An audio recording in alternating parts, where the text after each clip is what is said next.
everybody, welcome back. This is Ann from River City Soapworks, and I am here to do the cutting video. So I have the loaf removed from the mold, and I'm going to place it in my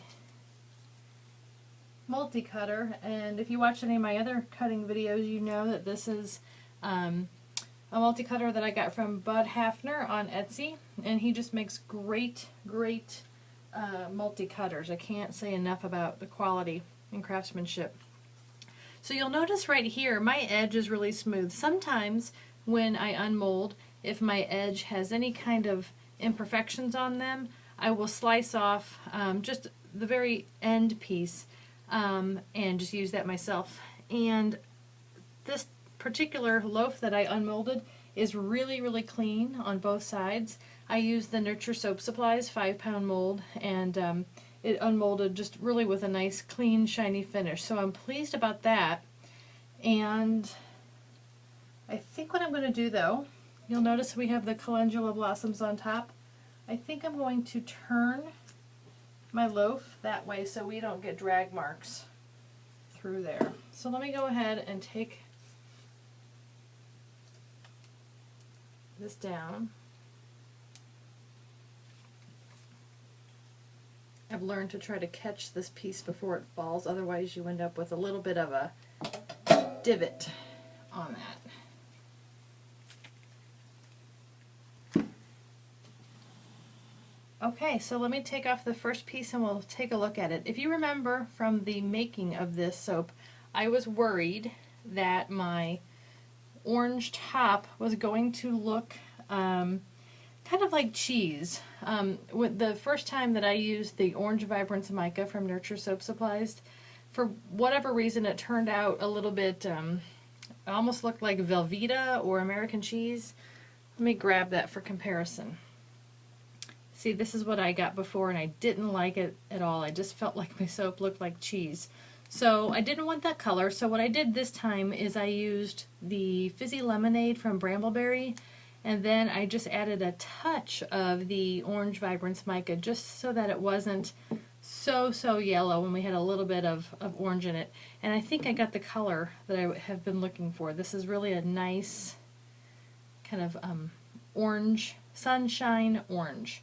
And so the other thing that you'll remember if you watch the making of this is I didn't want my lines between the layers to be straight. I wanted there to be a little bit of peaking and texture between them, and I think it looks like we got that pretty good.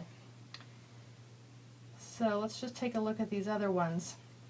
So you'll notice again that I turned my loaf on the side to try to minimize the drag marks. For example, here's a drag mark. I don't know if you can see it. See right here? That is from this piece of calendula, I would imagine, that kind of got drug through, and it makes those little marks. So if you have things on the top, don't bring your cutter down because it will grab a hold and it will drag and it will make those drag marks through the soap. So you can minimize that by turning it to the side. But I have to say I'm really pleased with the color. The bottom layer, and here you can see again this piece of calendula. Let me see if I can remove it. It's kind of hanging out. This piece of calendula right here just got kind of drug through during the cutting and made a little impression, a little drag mark. So I try to minimize those, but anytime you work with additives on top like that, any type of botanicals, if you have lavender buds, rose petals, you're going to get those drag marks. So I also wanted this bottom layer to be just a light gray, just to kind of accent the bright top, and I think we achieved that pretty well too. So all in all, I'm really pleased with this. This one got some pretty good drag marks on there also. What I usually do, and it helps a little bit, is I will buff these soap bars out. So I'll let them cure a little bit to harden up, and then I will take a clean, soft cloth and kind of do circles on it and sometimes that helps just kind of smooth out those drag marks. And again, you can see a few of them here. They are just sometimes unavoidable.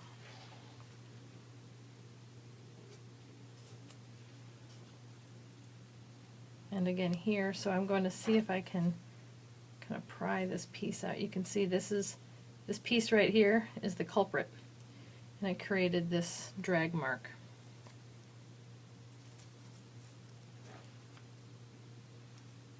This tool is actually I think it's a sculpting tool, but I find it really helpful when working with my soap to get little pieces out or to scrape little pieces off. So I use that tool a lot. I would be lost without it. If it breaks, I have to replace it.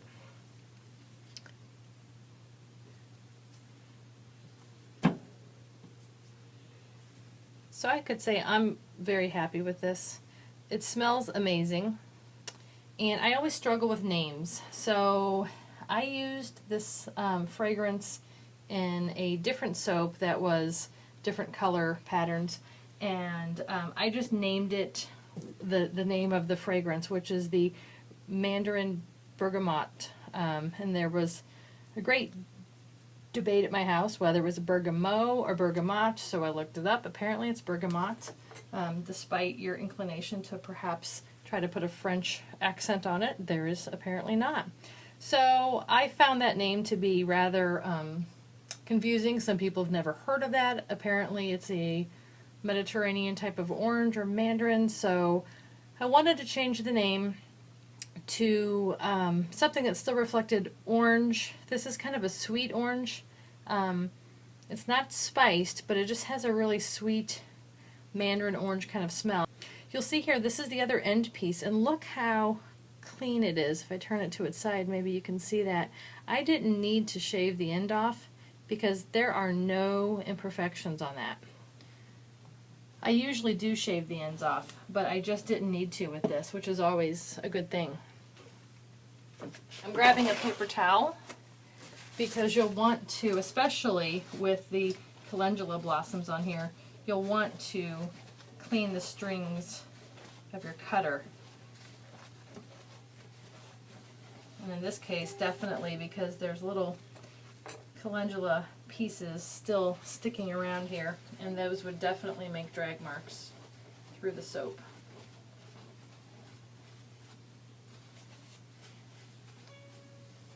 I have toyed with blending this fragrance with a lavender, and so I almost did that and made the bottom layer kind of a lavender color. But honestly, lavender hasn't been a big seller for me. I've encountered more people that say that they don't like the smell of lavender than who do like the scent of lavender. So I decided to not do that and just keep it its original fragrance. So remember, I have the other part of my soap block. So I'm going to put that in there.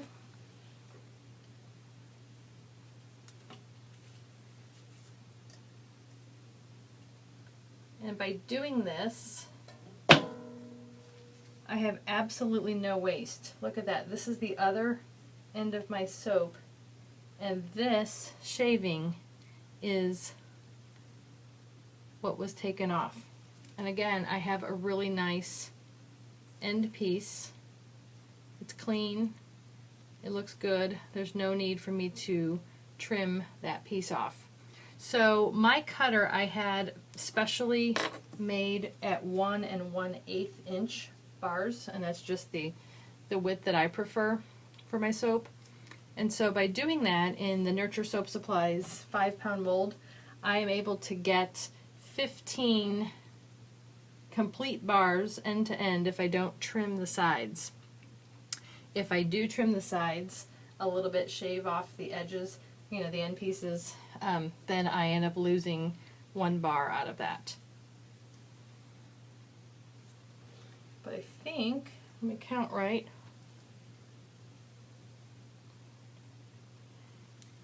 I have, I'm sorry, 15 when I was off one. I knew that didn't make sense. I have 15 bars when I shave the ends off.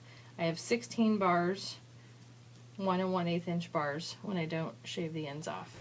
So I'm really pleased with how this turned out. Thanks for watching, and subscribe to my channel for updated videos, and happy soaping!